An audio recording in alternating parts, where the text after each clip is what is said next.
welcome you all to our panel session today. Thank you very much for honoring our invitation and sparing us your time, your intellect, and your talent. Without further ado, we are going to dive into the questions that we have for you today. Please feel free to share with us and from your wealth of knowledge. Our topic today, which is the role of customer experience. You could also interchange that with patient experience. But the role of customer experience in healthcare. We are going to be discussing some very pertinent topics about how we can improve in this area, not only here at the Duchess, but also across the industry. While Mrs. Obi is getting ready, Dr. Oladapo, if you don't mind, let me begin to pick your mind. My question for you is, what does customer experience mean in the context of healthcare, and why do you think it holds such significance today? Thank you for the question, moderator. Customer experience is very, very important in healthcare because when the patient has a very good experience, they tend to come back to the healthcare provider or healthcare facility, and that means improved profitability. They also are our business partners, and they ensure a kind of profitability of the interaction. It's about business development. They are the customers. So to give them a good customer experience is critical to sustainability of any healthcare facility, because they are the ones who provide the finances for maintenance of infrastructure, for payment of salaries, and you can't do anything without money.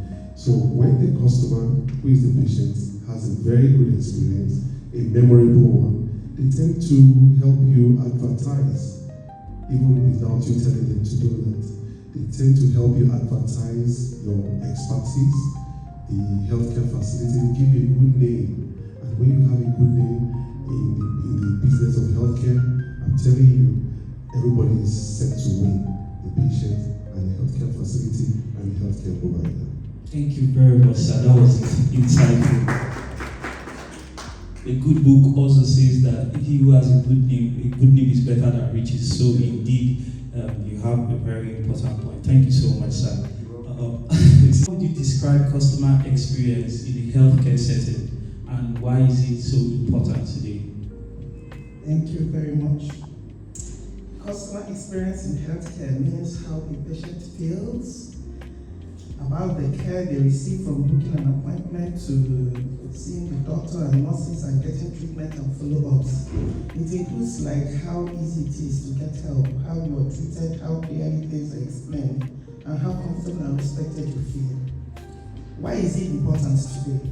People expect better service like what they get in other industries. A good experience helps people heal better, follow medical advice. It builds trust between patients and healthcare providers. Hospitals and clinics are rated on this, and it affects their reputation and even their funding. Thank you very much. Thank you very much, ma'am. So, what I gleaned from what you just said is, patients are exposed to quality customer service all through their life, shopping, where they work themselves, and in other sectors. So it is important for the healthcare sector also to step up in that regard, because there's always a comparison somewhere in the patient's subconscious with what they receive in other sectors. Thank you very much, ma'am. Mrs. Patricia, in your view, how does internal customer service, that's the interaction between staffs, how does it affect the external service to patients? Thank you very much. That charity, they say, begins at home, and then you can't give what you don't have. So when you come to the workplace, like in a hospital, and the staff members have a good relationship, staff members treat each other with mutual respect, there's good coordination and communication, they are not harassed, staff members are always relax at work. It kind of rubs off on the way they relate with the patients at the bedside and other aspects of the experience in the hospital. A harassed worker has a higher tendency of making mistakes, of not being able to build a relationship or communicate properly with the patient. Such a person will also not be able to get the confidence of the patients. But when the atmosphere in the place, the superiors treat the subordinates with mutual respect and vice versa, you will find out that the patients that walk into such a place will be relaxed and it rubs off on them, and they will feel comfortable, confident that they are in the right place and they are going to get the best care. Thank you very much. Thank you very much, ma'am. Thank you. That was wonderful. Thank you very much for buttressing that point for us. Dr. Bisi, in what ways can cooperation between clinical and non-clinical teams enhance the continuity and quality of the patient journey? Okay, thank you, Lawrence. I think it all boils down to not seeing the patient in fragments, understanding that everyone has a role to play in the patient's care. Effective communication among clinical and non-clinical staff will ultimately help to improve or enhance the patient's perception. Not that I have used the word perception on the quality of care that they have received. So whether your role is to serve food, whether your role is as a lab scientist, or your role is the physician, or even boiling down to the person that opens the gate for the patient on arrival at the hospital, ultimately, when there is effective communication, then the patient is able to see that there is a continuum of care beyond why they are primarily there, and everybody, every aspect of a team is aimed at giving them quality care. Thank you, Dr. Bisi. One thing I took from your, your sharing with us is that, the patients, they always see the hospital as an entity. When they leave the facility, their impression is not just about the doctor or the nurse or the lab scientist or the customer service. They leave with an impression of what the hospital looks like, the entity in itself. So if at a particular point in time, the clinical team is on their A game, the non-clinicals are not, they'll probably be dissatisfied. And that's a very important fact or point that we need to work on. Thank you very much for sharing that. Mrs. Fadipe, last but not the least, healthcare can be stressful for both patients and staff. How can professionals show empathy even in challenging moments? Thank you very much. I'll pick from what Dr. Olawale just said about care given to patients as a holistic, is a 360 degree. It's not from one part. And I'll also link it with the fact that customer service is not just something we deliver to external instances. Like Adam said earlier, charity begins from home. So how can professionals manage the stress situation they find themselves? Let me define my own concept of the stress situation. As healthcare professionals, it's demanding. Can attest to that. From the point of view of the patients coming in, they are humans who are probably in distress. They are in a state where oftentimes, not all the time, oftentimes uncertainties, anxiety, fear, many more.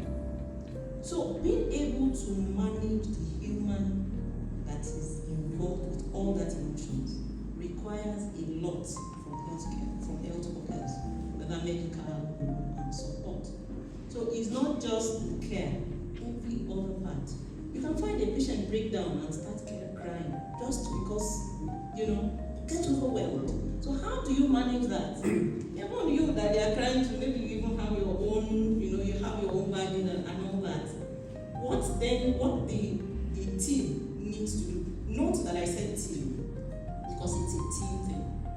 You can't be effective as an individual in this kind of environment. Everybody needs to be able to collaborate, such that when you get to your point where you are picked, where you know, I can't handle this, you have somebody that can pick up the slack for you.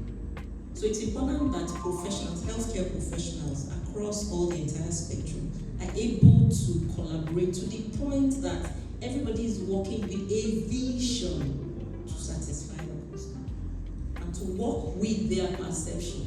Because satisfaction varies. It's not just about what I think is, oh, I've delivered great service. What if that service does not meet that patient's expectation?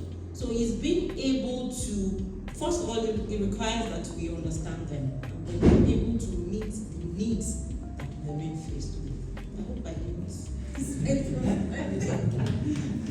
Thank you very much. So I'll be going back to Mrs. Obi with another question. Ma'am, I'd like to ask you, what in one sentence, that might be difficult, but just try. In one sentence, what message would you give to every healthcare worker about their role in creating a positive patient experience? Thank you very much. By showing compassion, by paying attention, and communicating effectively with them, it goes a long way. It helps with the treatment given to the patient. Apart from the treatment, all this helps in the recovery of the patient. Thank you very much. Thank you very much. As healthcare workers, we must have top-notch interpersonal skills. That means the patient must perceive you as being on their side. Always. They are coming in with a lot of, like you said, fear, anxiety, pressure, financial pressure, doubts. They are coming in with a lot. So if you want that patient to experience quality of care, excellence, you have to give that standard of care.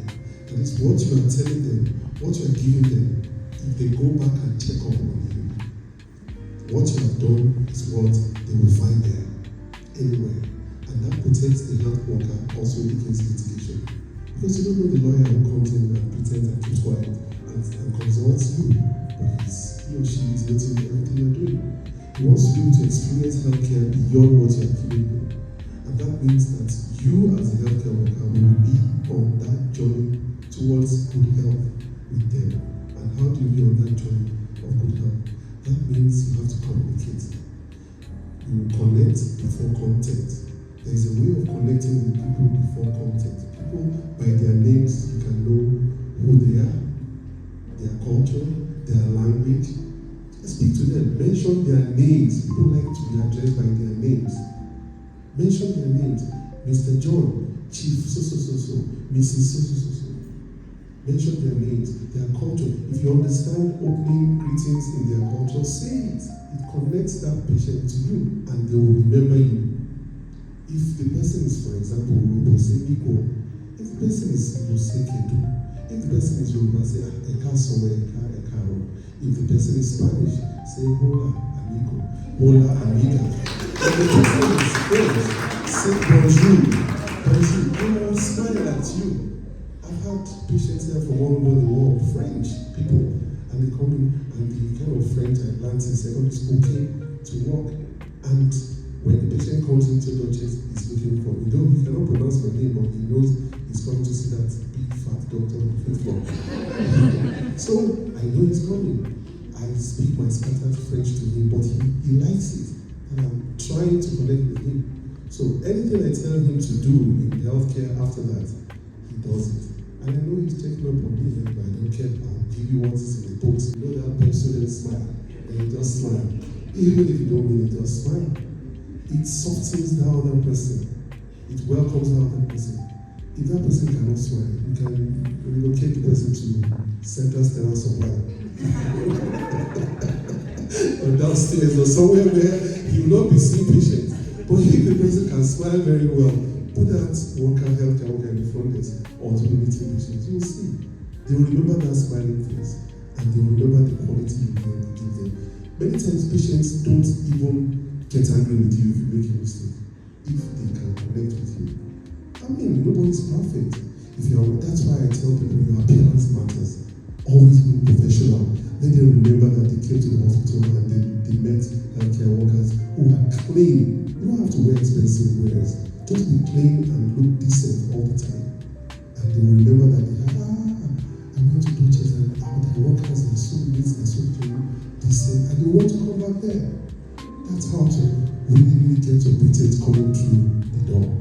So, and empathize with them. Feel what they feel. Because one day, the tables might turn. You might be the person on the bed, and they will be the one treating you. So to connect with the patients beyond the healthcare setting, it's all about a holistic approach. Thank you. Thank you very much. That was very wonderful. So, aside cardiology, Dr. Adewuya is also a polyglot.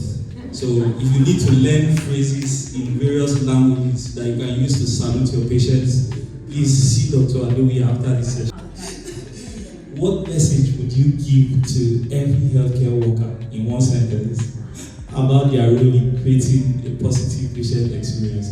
If you don't succeed in putting it in one sentence, you can add another word.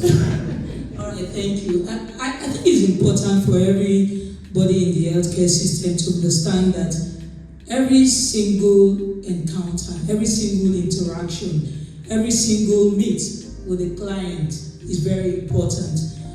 They say that body language is a universal language. So I could actually interact with somebody in the health system without saying a word and still leave a very positive impression. I'll give a quick example. If I have a very angry face, without saying a word, everybody will know that this person is not feeling it.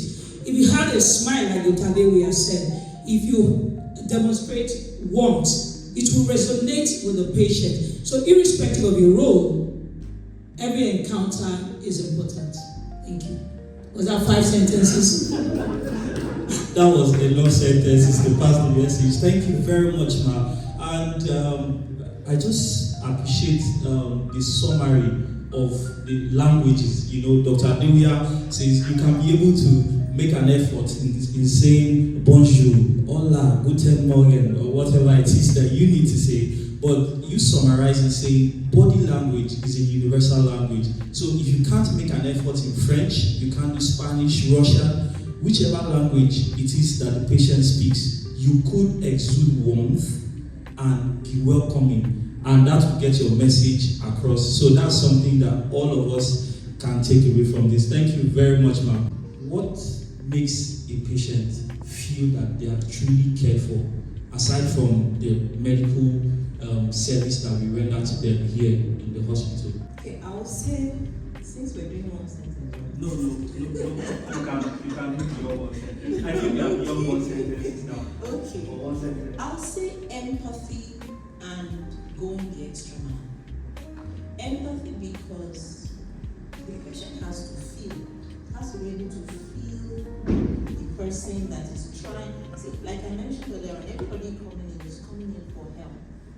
They are in a space where they are not sure, or they have some emotions and they just want to be checked. So coming in, they expect us, they are looking up to us. Sorry, they're looking to us as healthcare professionals as the answer to the issues they have. Now, we need empathy to be able to connect to them. Now, it's not, like I mentioned earlier, it's not about what we think we're doing, how they see us, what they expect of us, and how we're meeting their expectations. And it's okay to ask questions. Is it okay if I do this? Especially for a first-time contact, it will help to build that connection, to be sure that whatever I think I'm doing, I have to be sure that this person receives whatever I'm doing to the point that it meets their expectation. The other part of going the extra mile, which is the part of this really stressful part for most healthcare professionals, is that part where beyond the medical, we go the extra mile, like we're wearing their shoes with them, giving them assurances, and on follow-ups too, like Dr. Adewuya mentioned. You can never do too much follow-up for a sick, an admitted patient. They want to see you every time, even though that's not practical. But every time you meet with them, you encounter them, and then they encounter you. What do I mean by encountering you? They are encountering you emotionally, with your smile, with your assurances, with comfort, making them feel your presence, so that by the time they leave, they remember you. They remember the things you did not say. They remember how you made them feel. So I think those two things are actually important: empathy and willingness to go the extra mile. Thank you, ma'am. Thank you. You can do better. What are some everyday actions, no matter how small, that can significantly improve a patient's experience? Okay, thank you very much. So, the everyday actions that can improve the patient's experience in the hospital includes things like the way the patient is received, starting with the people at the security point, down to the reception, and then other staff members that the patient will encounter in the hospital. It also goes down to the services that I read that, but the little things you do, like we all agree here, like having a smiling face, let the patient know that they are being welcomed. Sometimes it's not about the charges, because the charges can be quite scary, so you don't put it in front. Let the charges not be the first thing you present to the patient. Then paying attention to details. Listening attentively when the patient has things to say. Don't just rush through, because I had a personal experience here where, yes, I know my doctor paid attention and listened. Then taking time to explain to the patient what needs to be done, what will be done, how it will be done, and even as far as telling the patient the expected problems and the solutions that you have put in place in case you encounter such challenges. When you do those things consistently, the patient will be so relaxed and will feel good about the experience in the hospital. Thank you. Thank you, hospital. Because our culture here, both internally, relating with ourselves and with our patients, is to promote a level of excellence in that regard. That our patients encounter our doctors, our medical officers, our consultants, the lab, the radiology, and whichever unit they go to, and they feel that they are adequately informed about their choices and whatever potential outcomes that might result from their treatment. So I thank you very much for sharing that with us and with all those watching. Just so you know, the Duchess is always on point in that regard. Thank you very much. Please let's appreciate the Duchess Hospital. And this time we are going to be looking at barriers. What common barriers prevent healthcare workers from delivering excellent customer service, and what can we do about it? How can we overcome them? Like Mrs. Fadipe alluded to earlier, some of the things that be a challenge include stress from the work burden, so you could have burnout. Another thing is attitude, general attitude to things, and also another challenge could be lack of effective communication across the channels or across the unit, and deficiencies in soft skills. Soft skills are quite essential in the health space, and I'll put it in proper perspective by saying that it's already an imbalance in relationship, because somebody coming to seek help from you that is perceived as being able to provide clarity or a diagnosis or care for somebody who is already indisposed, the balance in that relationship is tilted towards the healthcare provider or somebody in the health system. So you need to do the extra in soft skills by empathizing, by sharing the warmth that we talked about earlier, by reflecting that I'm here for you, and make the patient feel seen and heard. What Dr. Bisi shared with us is attitude and effective communication. It is possible that whenever you speak with someone, you are saying something different and they are understanding something different. In that scenario, effective communication has not taken place. There is communication, but it is not effective. And so that is one of the soft skills, like Doctor said, that we have to improve upon in customer service across all sectors, but most especially in healthcare, because we deal with very vulnerable people. So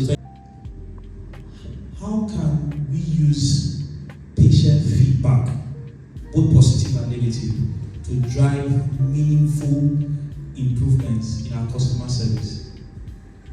Okay, the importance of customer feedback cannot be overemphasized. When you have customers and you ask for feedback and you get it, both positive and negative, you work with both. The positive feedback you uphold and you improve on. And the negative ones, the first thing to do is when you get such feedback, maybe it's not one-on-one, somebody has filled a feedback form or something, you reach out to that person, get more details, work with those details. Always welcome this negative feedbacks, even more than the positive, because for the positive, yes, you've done it, it's there. But the negative ones are the ones that you need to take even more serious. You improve on it, especially when you are having a cross-section of patients coming in with similar feedbacks. Then you know that definitely you are not getting it right there, and so you have to work on it and make an improvement.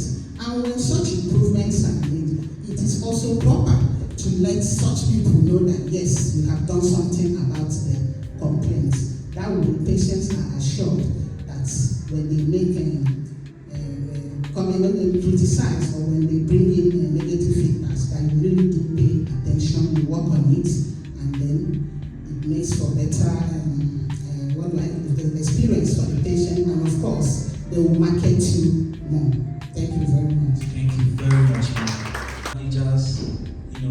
How can they build a culture of service excellence that lasts beyond customer service week? We are all on customer service week now. So how do we make sure that our customer service is not weak after customer service week? Thank you very much. First of all, they will need to lead by example. Not just giving instructions and they don't carry it out. They have to lead by example. They have to pay attention and listen to their staff and the patients. It's very, very important. They need to address any problem sent across to them. Any problem relating to patients, any problem relating to their staff. And also they should be providing regular training for their staff to be updated. And they also need to recognize good work. When the staff does something good, you have to recognize that, applaud them. And it doesn't have to be a once in a year thing. It has to be celebrated all the time. Customer week, it doesn't have to be once in a year. It has to be celebrated all the time. Thank you very much, ma'am. My key takeaway is leading by example. And not only is our management, even Duchess as an institution is leading by example in the regards of customer service. How can leaders and managers build this culture? What are the steps that they can take to build a culture of service excellence beyond and outside of customer service week? I will say that customer service can be seen as a job, somebody's role, a process. It can be seen as an ideology, meaning something that as an organization where we're all driven by, we have as values. Some people even have it as their core values, right? But I think and I believe that customer service actually is something to become. Yes, it's good, it's okay to have people in positions that who has the job. It's okay to have everybody pick up the role at different levels, because at the end of the day, everybody must be doing this. It's an organizational thing. It's not a departmental thing. Because at the end of the day, why are we all here? We are all here because of the customers. God forbid something happens and nobody's coming into this organization. We don't have jobs. So it's an essential part of our existence in this organization. Apart from the fact that they give us referrals, we should look at it also from the revenue point. That they want to pay our bills. In practical terms, we pay our salaries. So every client that comes in that we come in contact with is more responsible. That's how every member of staff should say. So to build that culture, I would say that management should drive the mantra of let's all become. We can have it as a process, documented in paper. And when rubber hits the road, everything you read flies off. Really. But it's actually something. And don't forget, I said something earlier on that we all have allergies. We have different personalities. Some people are more amenable to, they are naturally friendly. Some are not. And so it becomes important that everybody must gauge themselves. First, there's need for that self-assessment, conscious self-assessment. Where am I? How am I? And you can do that by even having random feedback from people around you. What do they say about you? From your family members, who do they think you are? Who do they know you to be? Because they can't be lying, really. If you do that 360 degrees perspective, and then you're able to assess yourself, you can come to a point where you then ask yourself, okay, the patients interact with you, you will see how they feel. Sometimes you will even hear about it. If you've done well, some people will tell you to your face. Some people are too egoistic to tell you, but they tell somebody about it. And that's how you will know. But getting that, having that sense to become is real. And is what every member of the team should aspire to. Where we know what is right. We know what is standard.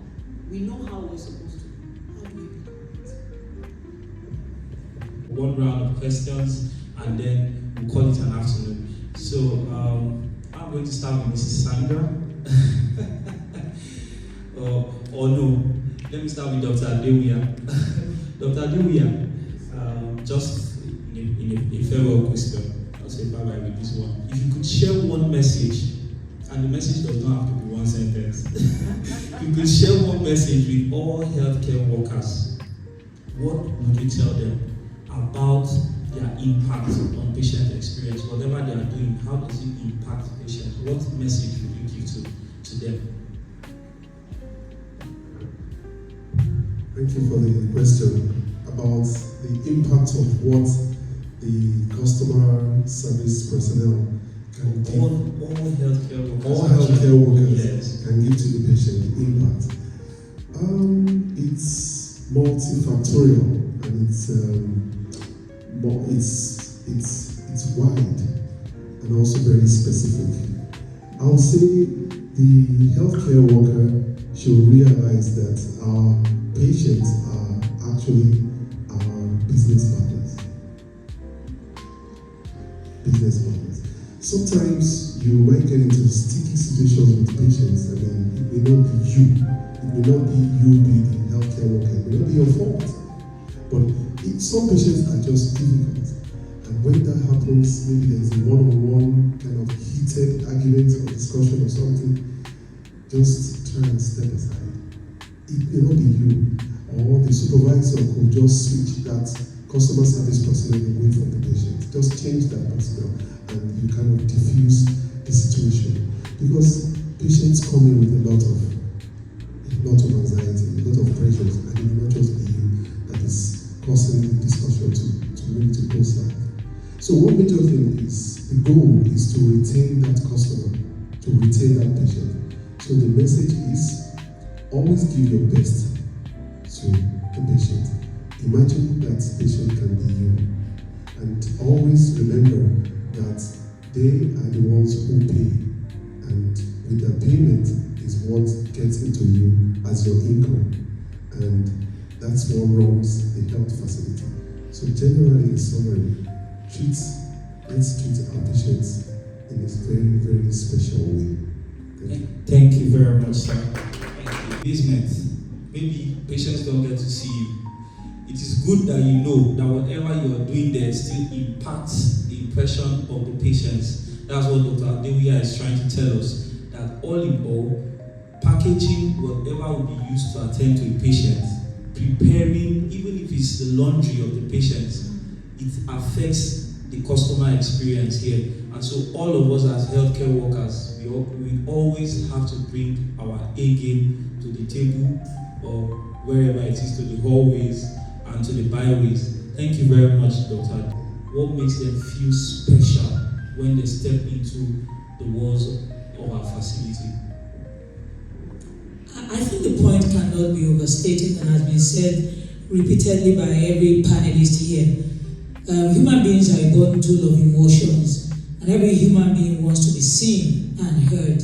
So when a patient feels that you've listened to them, when a patient feels that you've empathized with their situation, and a patient ultimately lives with the impression, because we've said it repeatedly here, it's about perception. If a patient feels that they have been respected across every unit that they received care, they are very likely to live with a positive impression.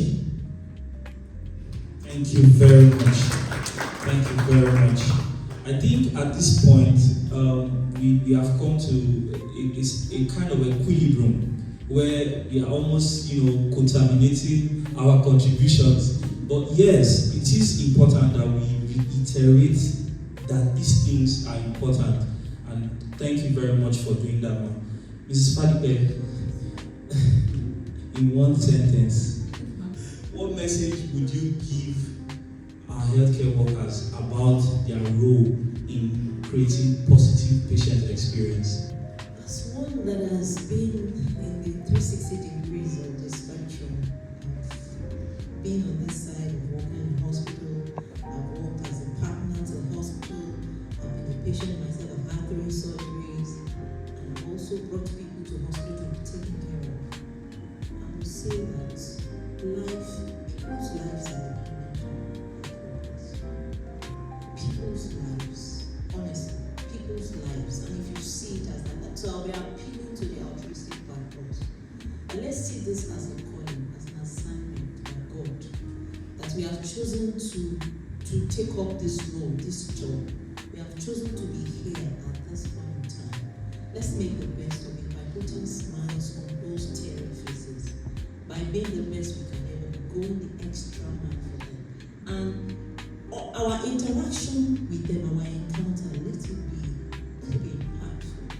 Let them get back to their homes and remember that one person that made a difference, or those many people, since we're supposed to all be, that made that difference in their life while they were here.